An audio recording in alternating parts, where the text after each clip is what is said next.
Well, the first ancient philosophical school we're going to want to think through is called Epicureanism, named after Epicurus, a Greek philosopher of the 4th century. Epicurus' philosophy is popularly and frequently portrayed as a kind of crass form of hedonism, a sort of eat, drink, and be merry for tomorrow we die. That's the kind of bumper sticker version of Epicureanism. But as a matter of fact, although there is maybe a little truth in that portrayal, it doesn't really do justice to Epicurus' thought. It doesn't do justice to his abiding influence as a philosopher. So in truth, Epicurus developed a quite comprehensive scheme, a comprehensive picture of the physical world, of human nature, and of the goal of human life. And some of it's going to sound remarkably prescient, very modern to our own ears. So for example, following the ancient Greek atomists like Democritus, he believed that the entire cosmos was made up of material, physical particles in a vast expanse of infinite space. So the so-called atoms in the void. And these things swerved around and combined themselves in various ways to go together to constitute or construct the large-scale items that we see and experience. So everything that exists is fundamentally made up of this undifferentiated matter.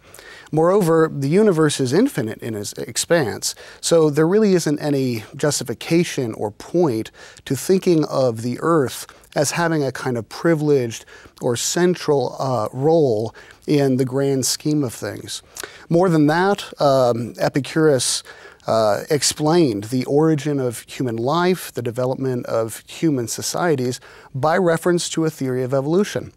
He thought that we all evolved from lower forms of life and less complex forms of organization in accordance with natural principles. Should sound familiar.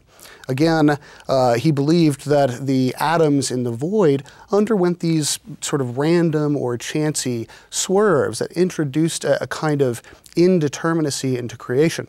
And so some people have seen in that an anticipation of modern quantum theory.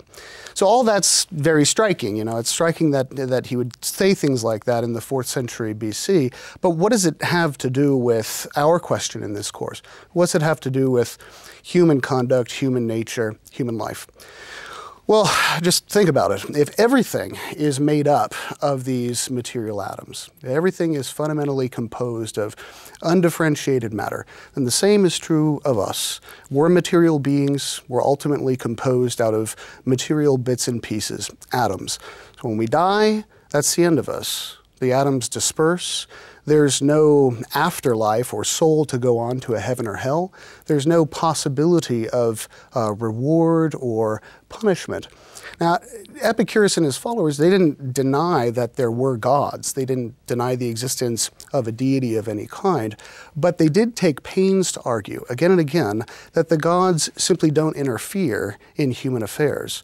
They're not interested in judging us. They're not in that business. And for that reason, they're not really relevant to human morality. So given this kind of picture of the world, it looks like it's a little bit stark, but there is another side of the coin. The other side of the coin is that because of that chance swerve in the void and the aloofness of the gods and so forth, you can't think of your life as being fated by the gods. You can't think of your destiny as being determined by the past, by the laws of nature, or whatever it is. Those things are, in a very real sense, in your own hands. Right? So there's a kind of liberty and dignity that comes along with this picture and a personal responsibility for your own conduct. So then given this overall picture, what does that mean in terms of human life? What does that mean in terms of the kind of ethic that we should adopt, or how should we view our goal as human beings? Well, it was typical in ancient times to think about the matter like this. If you want to know what's good for something or what the goal of something is, you got to know what sort of thing it is. You got to know what its nature is. So given that we are fundamentally physical, material beings, it follows that we should look for the fundamental guides of human life in our physical natures. So like the non-human animals, like the lower animals, we are attracted to whatever gives us pleasure. We're attracted to pleasure, and we're repelled by pain, or that which causes pain. Now, of course, unlike the other non-human animals, we do have the use of abstract reason. We have an intellect.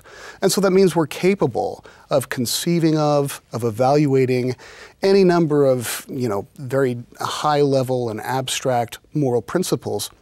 But the point or the use of the intellect or of reason in the ethical life is primarily to make judgments concerning what choices or what actions are going to maximize pleasure for us and minimize pain for us. So it does look now like we've come full circle to a kind of eat, drink, and be merry, for tomorrow we die.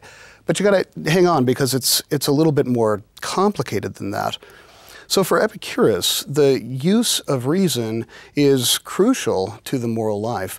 We don't go around simply instinctually satisfying whatever desires might pop into our head.